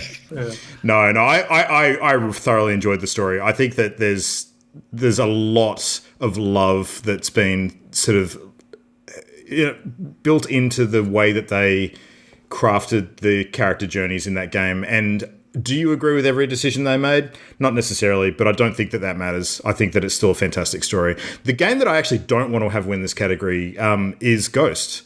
I don't think that Ghost competes on narrative with these other ones. I've almost pretended that 13 Sentinels, I've just ignored that one totally because I don't know enough about it to say either way. But I don't think that Ghost is of the same quality in a narrative sense compared to the other games on this list. I completely agree there. Yeah. It doesn't deserve to win. No. Not narrative. The narrative, The Last of Us 2 boils down to I would never pick a narrative that I didn't enjoy. Yeah. So, and what were yours, Adrian? Want to win, I had Hades as well with Matt. And I was thinking about Last of Us 2. I don't not want it to win. But I was just thinking about what Luke was saying, and I sort of thought to myself, if you took the narrative of Last of Us 2 and stripped away all the bells and whistles, would it still be a good narrative? And for me, the answer is no. Like if you took away the mocap, if you took away the art direction, if you took away the production value of the game and just gave me the narrative, it's a bad narrative. But so I don't think that works because environmental storytelling is a thing, and that's part of narrative. So no. Okay. It's not good enough. Story itself, even if you left, whether you took away or left in environmental storytelling, of which there's still Adrian, not enough. There's lots of safes with conveniently placed pin codes. That's amazing storytelling. Yeah. To give you an example of what I mean, like in Last of Us, I think one of the cool things about Abby's character in particular is that part of the effort they go through to humanize her as a character is sort of manifesting her fears during the game as she's making sort of key decisions in different moments. And one of the subtle touches that I absolutely loved, which is environmental storytelling to the nth degree, was when you actually move her up to like high buildings in that game, her pace of breathing starts quickening to the point that you could easily miss it, but you start to notice that she starts getting panicked. It's not done obviously, it's done really subtly, but it blends perfectly in. It's not the story. It absolutely is part of it because it's developing her as a character. It's part of it, but it's not the story. It's not the narrative of the story. And the narrative of the story is not good. If I didn't notice that, it didn't influence me. That's a cool little detail. That's a cool little detail, but that doesn't factor into my decision because I didn't notice that. That's fair. Narrative's subjective. I get that. So, yeah. What did I put not want to win? Final Fantasy VII, because fuck you, Christian. Well, I don't think it should win. No way should it win Best Narrative. It should be the best narrative because Final Fantasy game narratives are shit anyway. They're just like wanky Japanese. I stayed away from it because I still haven't finished it, so I don't know where it wraps up. So yeah, and you know my position on Final Fantasy 7, so I'm just like, nah. Get out. I love that Adrian's choices here are basically like, okay, what's the thing that's going to piss off everybody else the most? Pretty much. Nice. The next one is best art direction. I actually picked Ghost of Tsushima for this one. I want that to win. I think Hades will win, which would be great too. And I don't want Last of Us 2 to win. So I picked Ghost because I wanted to pick it for something because I did really enjoy it. And it is a very beautiful game. I do like a lot of the things they've done with the art direction. And I actually think that we talked about the way it uses like the wind and the way it strips the HUD down. Yeah. And I think that's part of the art direction synergizing with the gameplay, where it uses the visuals of the game to enhance the gameplay. It's not just show; it's also involves you in the art. And so I think it deserves to win best art direction. And Last of Us again, it's gorgeous graphically, it's a beautiful looking game, but it's not interesting art. I don't think. Adrian, what were your picks? I had both for want to win and think will win as Hades, just because it's like going to a new food truck and being like, that was like some like Malaysian flame grilled. There's our food analogy. That's way better. It's like exciting and food markety and sort of bright in your mouth, which I like. But in saying that, I kind of really like the art direction of Last of Us 2. It may not be defined in the same way that maybe you define it for yourself, Christian. Where when I think about Last of Us 2, compared to all those other games, it is a world. It did immerse me, it did suck me into the world. And when I think back on it, it is with fondness. And but that's probably just because I really like post-apocalyptic settings. So it's probably more my personal tastes which make me really like it. I don't know if that means it has best art direction, but I didn't pick it for best art direction anyway. It's just second in line. Yeah. And the one I don't want to win is probably Final Fantasy 7. Not to just fuck with Christian, but because looking at that list, it's just the most blah for me out of all the ones on that list. I'm just like blah. Final Fantasy 7. I'll say Luke, for art direction, I actually completely agree with Christian's picks for the first couple. I think that I want Ghost to win for the same reasons, and I think it should. I think that Hades probably will win, and which I don't really agree with it winning. I don't think it's bad. I just don't think it should win. But the better not win, I pick this only under protest because I think that they're all quite deserving in different ways. But I'll pick FF7 Remake if I had to pick one of them. But I think it's got fantastic art direction. I just think that the other contenders I would rather it go to. Yeah. Yep. And Matt? I actually struggled because I love Ghost of Tsushima's art direction. I love how it's done for all the same reasons that you mentioned, Christian. But at the same time, I feel like I have to vote for the indie because I think that the indie is going to be kind of the underdog in most of these situations, no matter what with Hades, no matter how much of a darling they may be. So I want Hades to win. I think it will win. I don't want Last of Us 2 to win, not because the game isn't gorgeous, but because I'm really tired of realistic art styles. And I'm really tired of everything being compared against The Last of Us 2. I think The Last of Us 2's art direction is stagnation, because if we just keep on trying to make things look more and more real, that's all that games will ever be, is a simulation of reality. I don't know. Style. I don't know if we've ever considered Last of Us the benchmark for that kind of thing. Yeah. I think people are pointing to it, and I completely agree. I think that visually it is gorgeous, but it's not particularly artistic. It's just really close to realism. Yeah. Yeah. Yeah. Isn't art imitating life, Christian? If you take a photo, you're not as good as like a Van Gogh or whatever. It's a real good photo.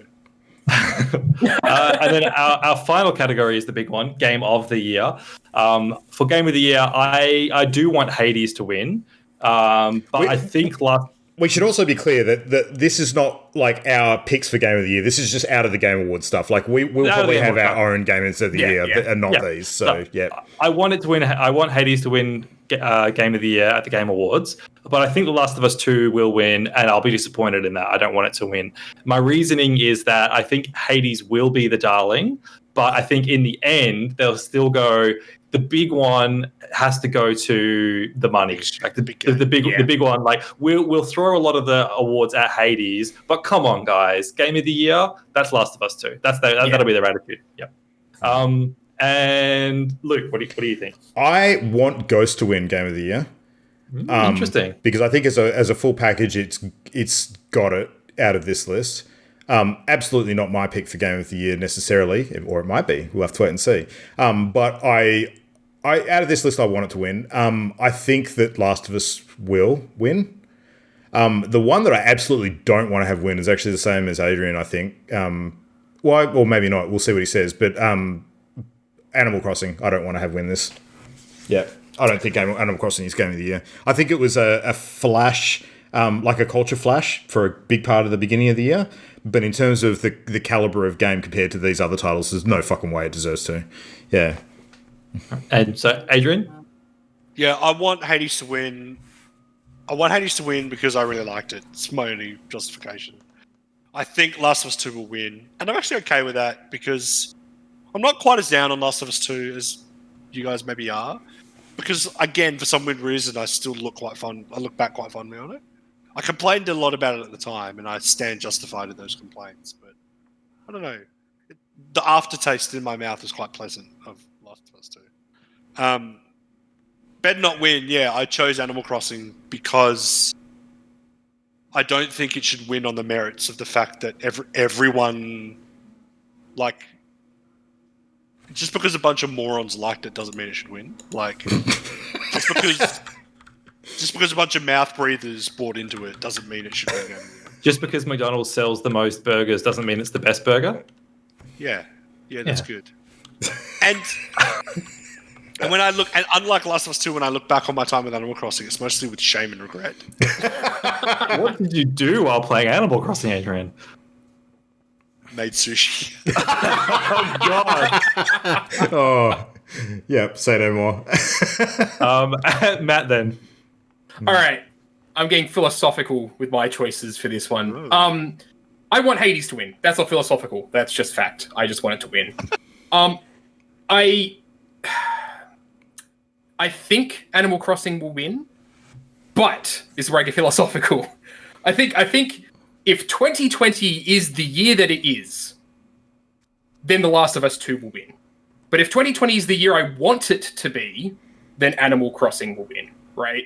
Because Animal Crossing kind of represents the part of the year I enjoyed, whereas The Last of Us 2 is the part of the year that I fucking loathed. Like that's a beautiful sort of philosophical analogy there. Yeah. Yeah. I could have gone with either one here, but I feel like Animal Crossing is the game that people will actually remember, whereas The Last of Us 2 will just be the sequel that was divisive. You know. Possibly. Yeah, and so that's why I don't want it to win as well. I think the coin of 2020 is in the air. And when it lands, will it be bright, shiny Animal Crossing, or will it be depressing, violent Last of Us 2? Exactly. Like on its head. Yeah.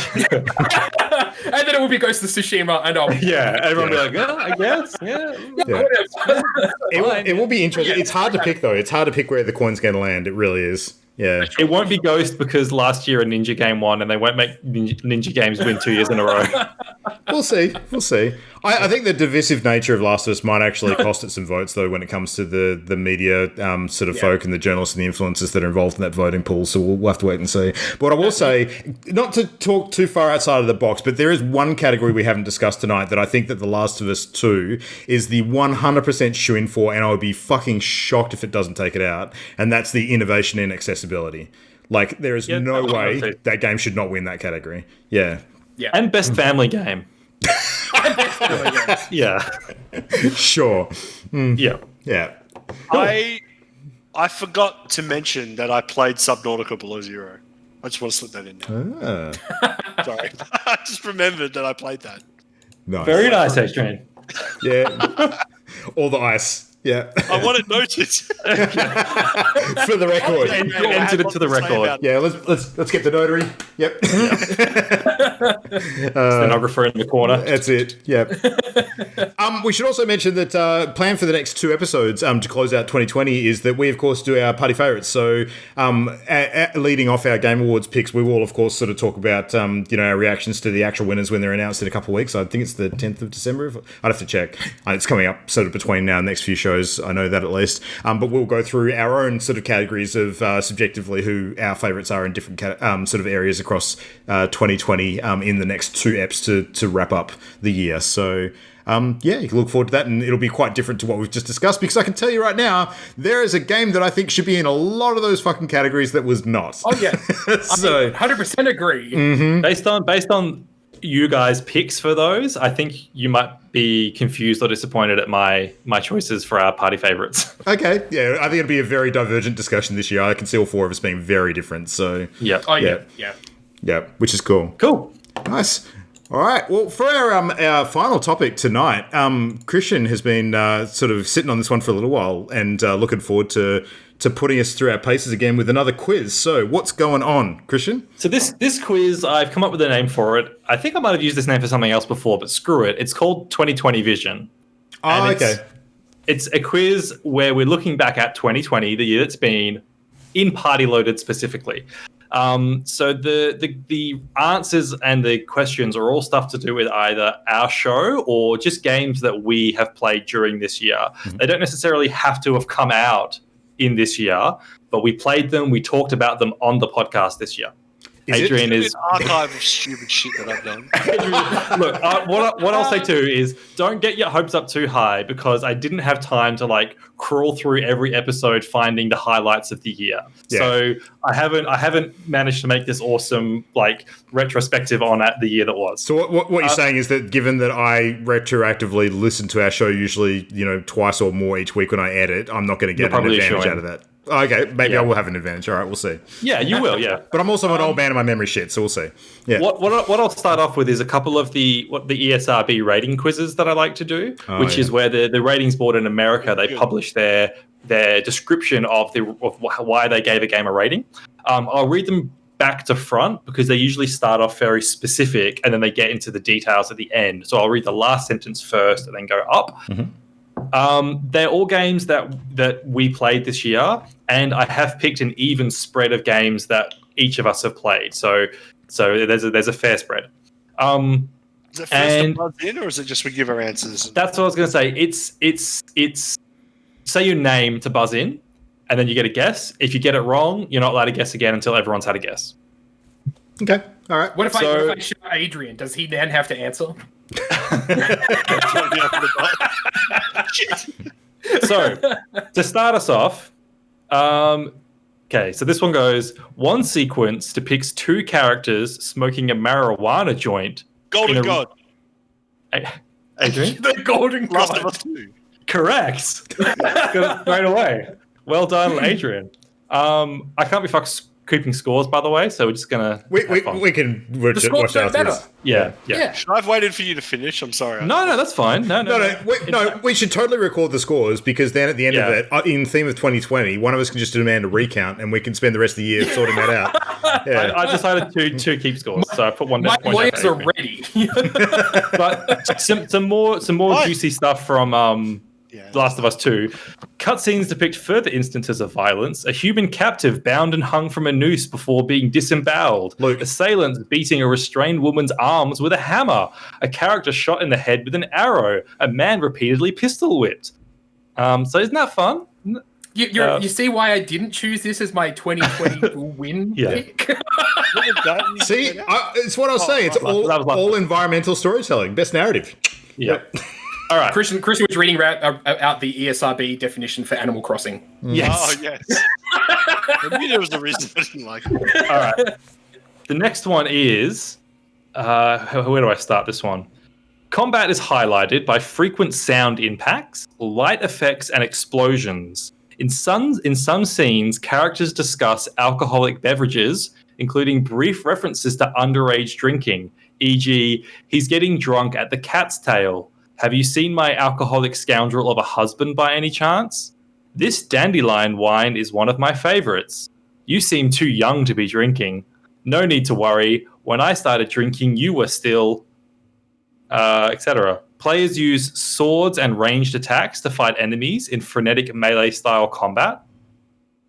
This is a role-playing game in which the player assumes the role of a character searching for a lost sibling in a fantasy world. From a third... Yep. Genshin Impact? It is Genshin Impact. Luke, I'm so shocked you didn't get that. No, what the fuck? Okay. Yeah, Genshin Impact. Yeah.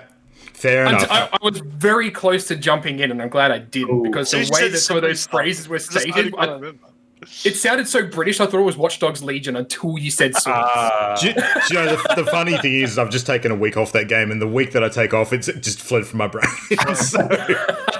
All right. Where do I start this one? A character's spine and head is ripped from its body. Instances of intense violence include a character's face and skull torn off. Luke? A character ripped in half, leaving entrails exposed. Luke said his name. Luke. Yeah. Oh, sorry. MK11? Yes, it's MK11. How the I fuck? was going to say MK11. I was like, is that too obvious? Yeah, it seemed too obvious to me, yeah. Yeah. Some of them are obvious. See, I could have said Mortal Kombat, but I didn't know the fucking number. Yeah. See, that's okay, Adrian. You can have Genshin Impact. I'll take MK. Yeah, spot. Yeah. All right. One character is seen with mucus dripping from his nose. The dialogue also contains comical references, e.g., whoever smelt it, dealt it. Some bugs can sting players, causing them to become dizzy and collapse. Adrian? Matt. Adrian got first. Is it Bugsnax? No! Matt? Oh, God. I was going to say Bugsnax as well. Players can put characters on the head and push them into holes. Oh, Adrian. Too late. Oh, Luke. Animal Crossing. Yeah. It is Animal Crossing. Yep. Okay. This one might be tricky. Maybe it's not. Some female characters wear outfits that reveal large amounts of their breasts and/or pelvic region. One boss character's breasts are barely covered by small strips of fabric. Luke. Yep. Persona 5 Royal? No. All right. Some cutscenes show characters being impaled on bladed weapons. Occasionally, in close-up, one cutscene depicts characters getting shot in slow motion. Enemies emit large splashes of blood when struck/killed. This is an action role-playing game in which players assume the role of a vampire-like creature called a revenant, battling monsters in a post-apocalyptic world. Characters use swords, lances, axes, and magic to kill enemy in a fast third-person based combat. Adrian? Is it Demon Souls? No. Oh, I don't know. Can I have another go at it? I'm passing. Code Vein. It is Code Vein. Yeah. That would be a hard one, but you got it. And we'll do two more of these, and then I've got something else. This one... some cutscenes depict enemy characters being decapitated at close range. Camera angles often linger on a bloody neck stumps or severed heads. Combat is frenetic. Luke. Yep. Doom Eternal. It is Doom Eternal. Yep. All right. And The exact nature of the evisceration made it like not MK, so yeah. Some missions involve drugs/drug running, or have players navigating locations that depict drug packages. Adrian. Yep. Animal Crossing. Drug packages scale or other paraphernalia. The game contains some sexual material, red light districts with sex shops advertising nude dances and sex toys. Missions/storylines referencing prostitution. During the course of the game, players can encounter a human organ harvesting operation where corpses are depicted lying on tables. Matt. Yep. Watch Dogs Legion. It is Watch Dogs Legion.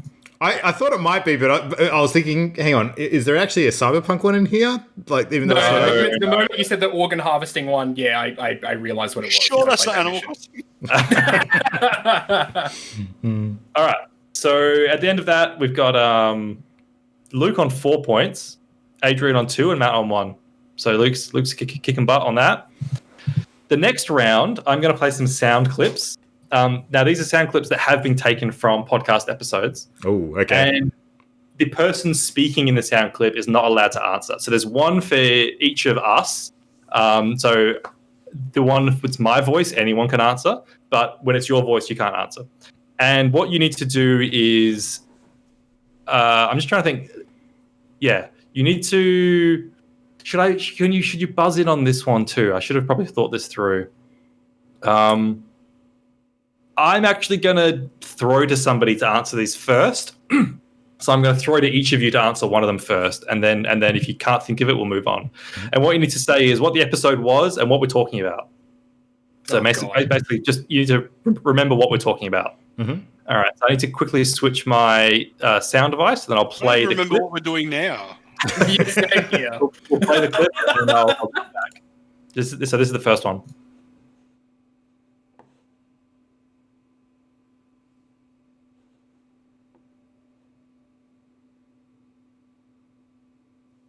Can't hear anything yet. We're not getting it.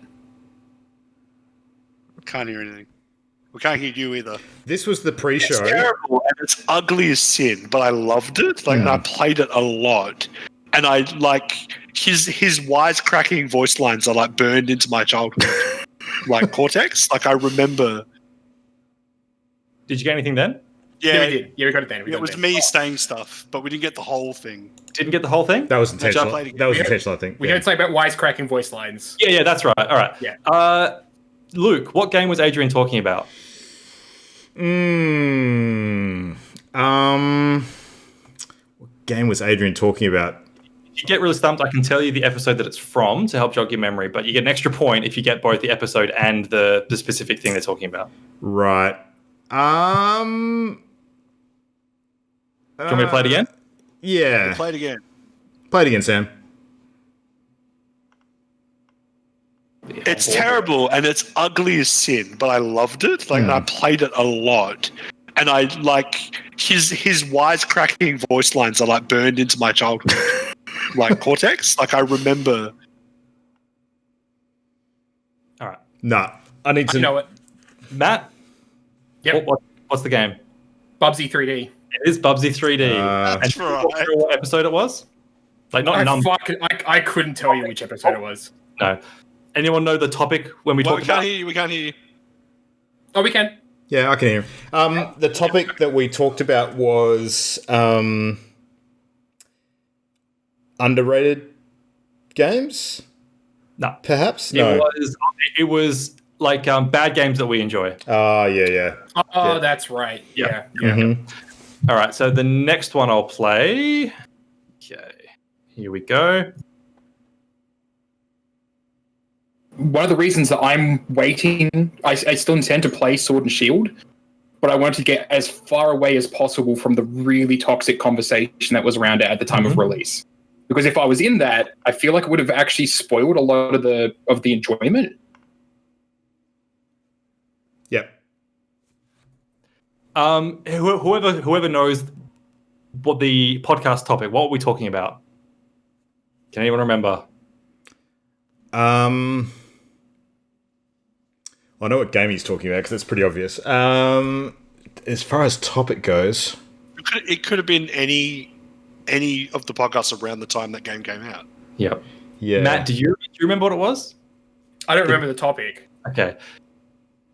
So the topic was our like hot takes or our like controversial opinions. Oh, of course. Yeah. So Matt is talking about his opinion. Can Matt or Adrian, can you remember what Luke's controversial opinion was? Oh God! Can you play it again? I'll play it again. one of the reasons that I'm waiting, I still intend to play Sword and Shield, but I want to get as far away as possible from the really toxic conversation that was around it at the time of release. Because if I was in that, I feel like it would have actually spoiled a lot of the enjoyment. I think was Luke's controversial opinion that it was fine that there was no national dex? No, not quite. I think Luke's controversial opinion was about how important it was to be there at the time that a game was released, to be a part of the hype. Yep, that's right. It was that games are best when they're played on release. Yeah, and that was one reason you were saying that's not true, is because you wanted to distance yourself from the toxic conversation around Pokemon. So playing it later would be better. Yeah. Which is a really good example of where that's not true. Actually, I applaud you for that. That was a good one. Yeah. All right. Sometimes I know things. Sometimes.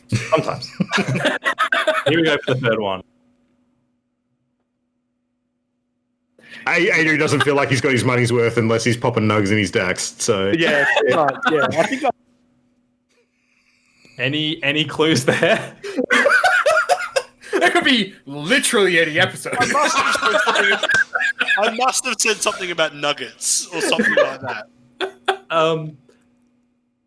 So I'll say that. So no one could possibly think of the episode. Can I guess the episode? Yeah. Was it Hamtaro pellets?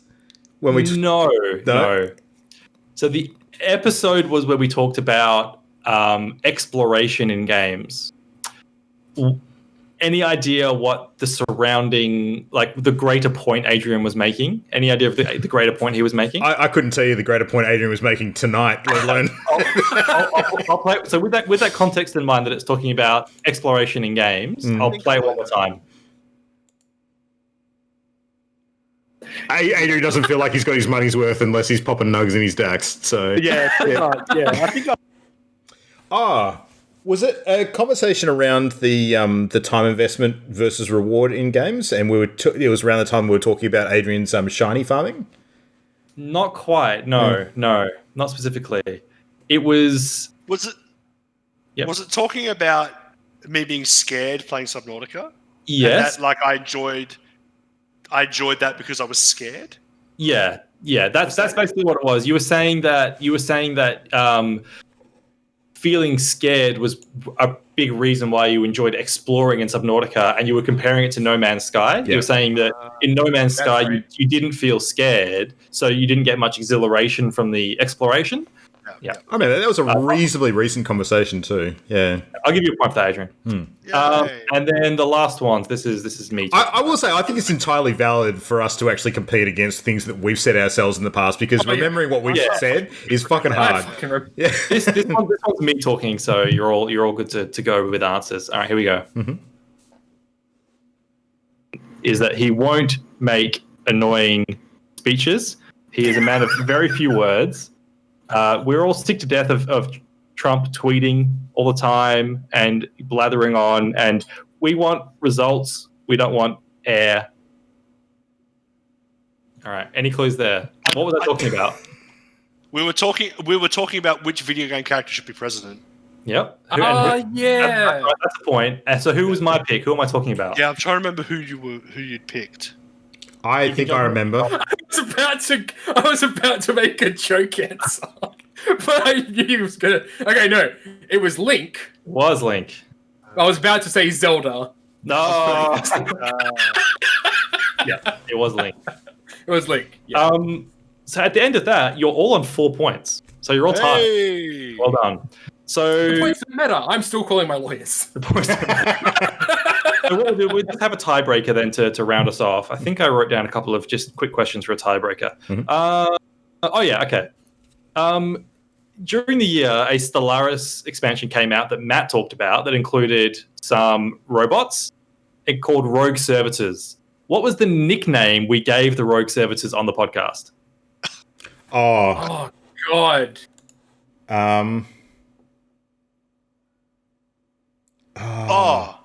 Was it Gremlins? No. No. There was a funny name we came up with, or it might have actually been an existing thing that Matt referenced, but it became a joke on the podcast that we were talking about these Rogue Servitors and we had a nickname for them. Yeah, see, like, because I know what makes Rogue Servitors special, and I know all the freaking nicknames that could be attached to that, but I can't. Adrian did this as part of the gag. He drew eyes. I drew eyes on my hand. I remember doing that. Yeah, it was and Luke said, "Where can I buy one?"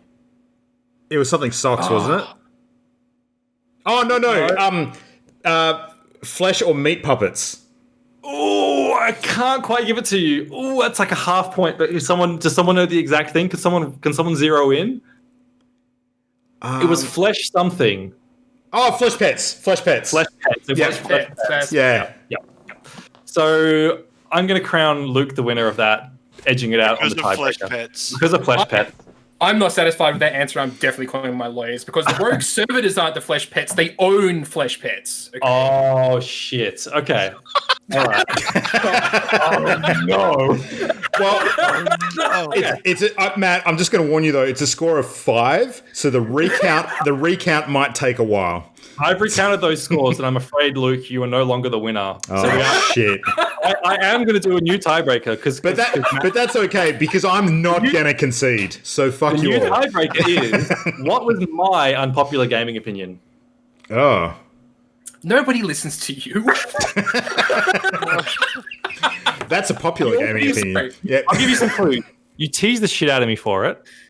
You basically implied I was a moron for thinking it. And I've waited to this day to get my retribution.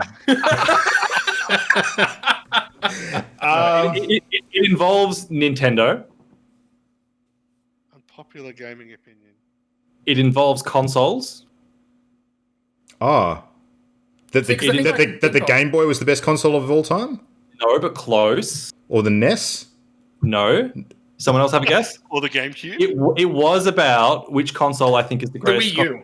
Yes. That's right. No, see, the thing that hasn't changed since when you said that is that you're still a fucking idiot.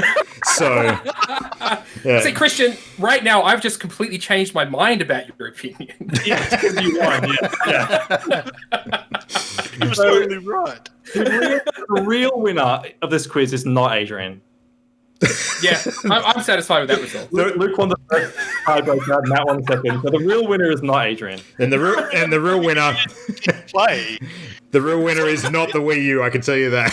The real winner is the guy who constructed a quiz that had a 4-way tie. 4-way tie. 3-way tie. I love 3 ways. Nice. Yep. That's it, guys. Thank you for playing. That's an episode. Thanks, Christian. That was awesome. That was good. That was a good span of the year too. Like I definitely could pick things that we talked about way on early in the year versus things that are actually reasonably recent that we've already mostly kind of forgotten about. It's just kind of hilarious. I would have liked to have done the whole quiz based on like sound clips from the year, but I just couldn't be fucked putting it all the time. Oh, yeah. That's a lot of listening. Yeah. I'm only disappointed because the sound clip of me going, they're all real games, isn't it? When they were all crap games. I was actually thinking like there must be so many great Adrian clips, but they can't all be Adrian. Yeah. What are you talking about? I'm a normal person. Yep. Normal person with lots of great clips. All right, well, hopefully everybody else has been playing along, and I don't know if anybody else has a chance of actually remembering any of that stuff. It'd be hilarious if people did, but that's a lot of content to listen back on, so props to you if you did that, and let us know. That would be awesome. Hit us up at the usual mail at partyloaded.com. And via the socials at Party Loaded Show on Twitter, Facebook, Party Loaded, etc., etc. But yeah, we'll be back to our regularly scheduled Wednesday slots next fortnight for our first half of the Party Favorites for 2020. So join us back then, which will be just bringing up the calendar quickly, looking ahead to the 10th of December. So getting right into the 2nd of December, 9th of December. Third time's the charm. 9th of December. 9th of December. Yeah. Looking at numbers. Yeah. 9th of December, which is a Wednesday, not the 10th, which is a Thursday. So, but yeah, we'll be coming back to do that. That'll be cool. And we'll have our own spin on which categories we're going to attack, and we've still got to decide on a couple of them as well. So we'll talk about that during the week. I want to propose something for the streaming session next Wednesday. Would you guys be keen to do the raid for our game stream on the Wednesday night? Is that something you're interested in? I will be. I should be ready by then, hopefully. Yeah. I I think you could actually do an attempt now at the light level you're at, because you said you're fairly close to 1220. Like 15, yeah. Yeah, you'd find it challenging, but the recommended level is 1220. So I'll get a bit higher before next Wednesday. So, yeah. The higher you get, the easier you'll get. Yeah, even if you don't, I think you'll be fine. Like Matt said, yeah, absolutely, it'll be the environment that kills you, not necessarily your light level. So yeah, but I think it'd just be a really fun one, particularly to get your reactions, Christian and Adrian, more so to the beginning parts as well. Absolutely. Yeah, because it's a good one to kind of enjoy as a group, I think. So yeah, and I have no doubt that we'll find a couple of willing participants to jump in with us at the same time. So, sure. But yeah, that's next week anyway. But that's a show. So thank you very much, gentlemen. That's a whole bunch of stuff tonight. New consoles, new expansions, lots of cool shit going on, popping off, and we've got more things to come for the rest of the year too. So. How many days till Cyberpunk now? It's coming up pretty close. We'll see. I think it's December 10, so our next podcast will be Cyberpunk Eve. It'll be very interesting to see if that factors in and how that factors into some of our discussions around favourites towards the end of the year, if we get enough hours to play it before we decide on a few things. I almost want to exclude it from my own personal consideration. Yeah. We'll see. Yeah. We excluded Fallen Order last year. That's if it comes out. Yes. That's if it comes out, yeah. They were assuring investors on a call today, it's going to come out. We promise. Yeah. It'd be kind of hilarious if it didn't, but God. Given the way... fraud. Yeah. It'll come. Yeah. Yeah.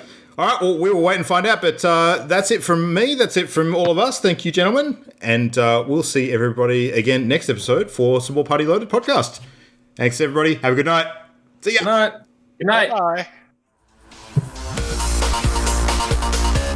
The Party Loaded podcast is a Channel Endgame production. For this and more great gaming content, bookmark channelendgame.com.